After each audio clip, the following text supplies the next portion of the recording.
In viaggio con itinerari turistici questa settimana vi porto con me in una terra dell'Alta Padovana, lambita dalle acque del fiume Brenta che qui incrocia le acque del Muson dei Sassi, per la seconda edizione di Cadoneghe e la Serenissima.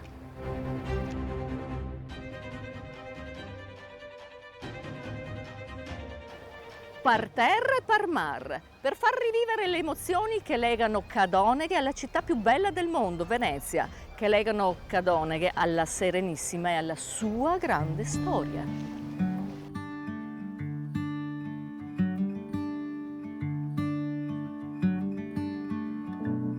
Le divise che voi portate sono fedelmente uguali all'originale, è vero? E sono fatte in lana, perché una volta la lana era il tessuto povero con cui venivano vestiti i soldati, sia d'inverno che d'estate, e voi le portate anche sotto il sole di 30 gradi, proprio così, in lana. Sì, questa è una divisa del reggimento Treviso delle Fanterie Venete, ma era la divisa di tutto l'esercito veneto di terraferma. Quindi il blu era una divisa del 1788, portata fino al 1797. Erano in lana cotta e ovviamente sono molto pesanti. Dobbiamo sapere che la divisa doveva durare almeno 6 anni. In realtà il cotone era adibito solo agli alti, gli alti ufficiali. Non esistevano le due divise. D'estate soprattutto i militi che vivevano nelle fortezze utilizzavano solo la divisa, il giacchettino e basta, non la divisa di pertinenza.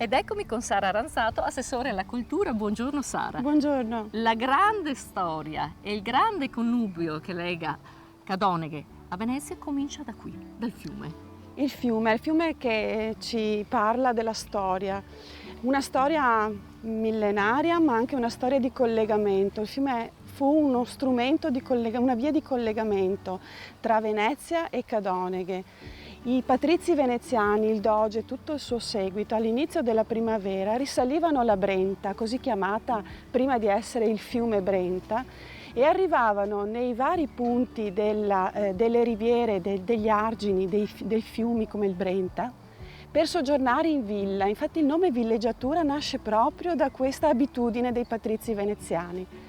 Loro risalivano in primavera e soggiornavano nei territori dell'entroterra fino alla fine dell'autunno, quando rientravano a Venezia pieni delle risorse che avevano potuto avere da questi territori. Quindi riuscivano a coltivare la terra attraverso la loro servitù e a fare granaio per l'inverno.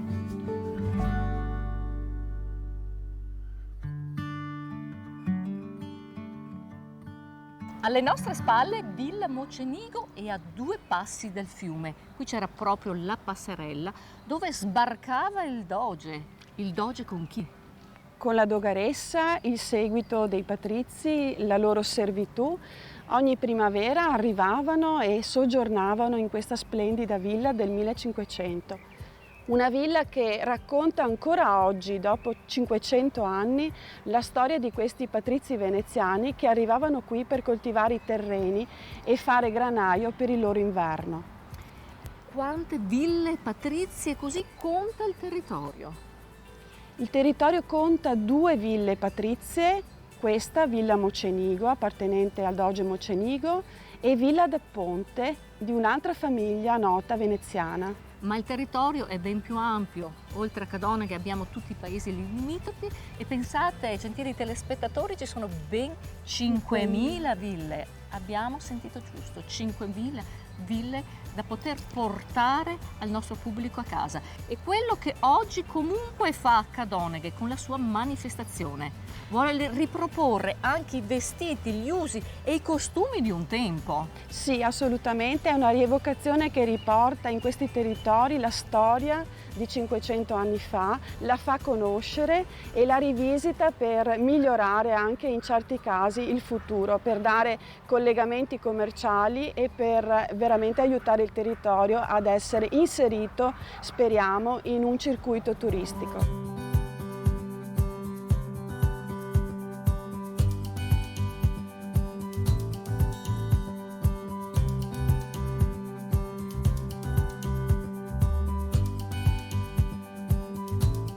Sindaco, buongiorno. In questa splendida giornata si ricordano le tradizioni e la storia grande che lega Cadoneghe a Venezia.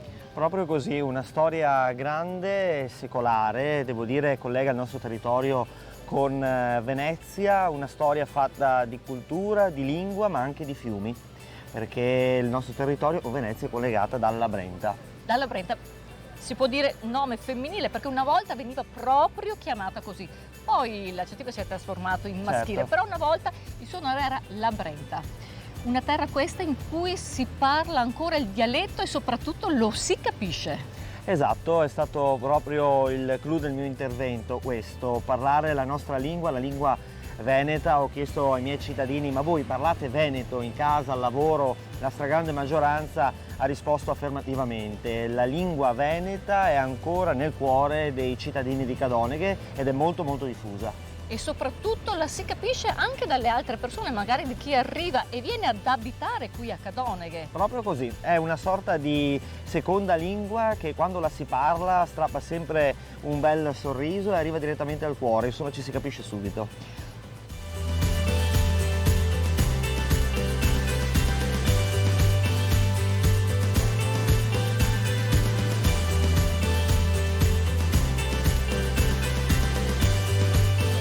Buongiorno, quanto importante è l'identità veneta in questo territorio?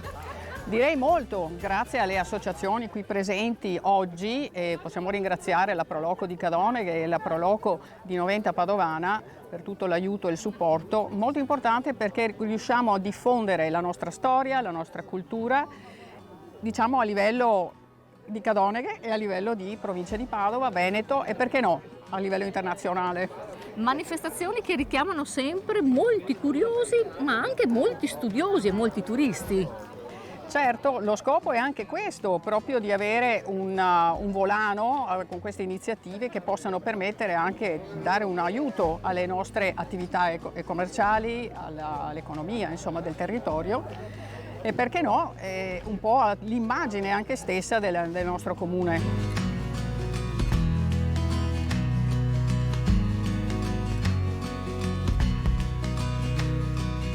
Facciamo un salto indietro di ben 500 anni. Anna, presentaci questi figuranti, queste figure veneziane. Certo, il nostro Oleg che oggi farà il doge e la dogaressa Sofia e tutti questi figuranti rappresentano la corte del doge, sono i patrizi veneziani. I costumi sono fatti interamente a mano e creati dalla fantasia e abilità dal nostro Renzo, sempre della Proloco di Noventa Padovana.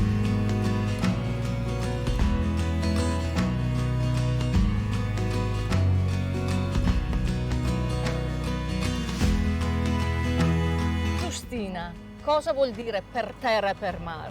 Semplicemente i domini della Serenissima per terra e per mare ed è il grido di guerra dei nostri soldati, ma è anche il nostro bellissimo e grandissimo ricordo della Serenissima.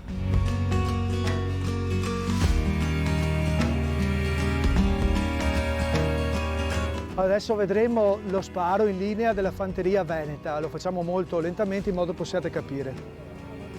Gli ordini sono in lingua veneta. Fucili spara! 1!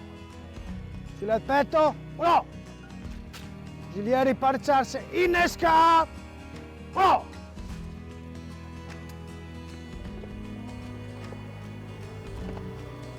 Adesso viene innestato il colpo, quindi la cartuccia viene aperta, con i denti viene versato il contenuto su un bacinetto che dà l'innesco e si aspetta l'ordine consecutivo. Caricar! 1! Si appoggia il fucile vicino ai piedi, si versa il contenuto della cartuccia all'interno, si schiaccia, si aspetta l'ordine, bacchetta! 1! Si infila la bacchetta all'interno, si preme 3 volte. In questo momento si dovrebbe inserire il proiettile, ma in questo caso non lo facciamo perché il colpo è a salve. Bacchetta a posto! 1! Il colpo adesso in questo momento è a colpo ridotto in modo di non avere troppo il colpo forte, in modo che voi possiate seguire anche l'esplosione. Armor! Si arma il grilletto. 1!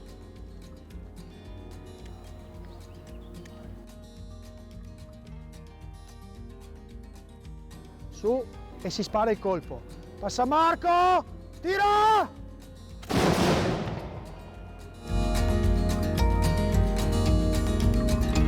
Caffè, che trema!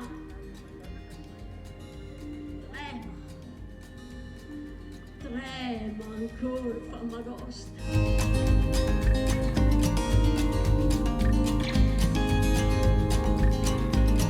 Sindaco, chiudiamo così.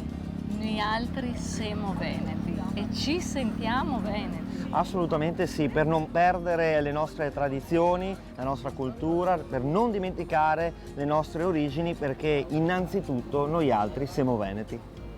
Grazie. Grazie a te.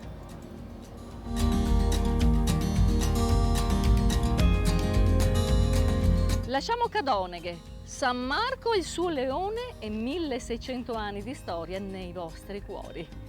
Grazie gentili telespettatori di essere stati in nostra compagnia. Vi do appuntamento alla prossima puntata di Itinerari Turistici. Vi ricordo, se avete piacere a rivedere le nostre puntate, potete farlo sul nostro sito www.reteveneta.it nella sezione Produzioni. Grazie e alla prossima avventura.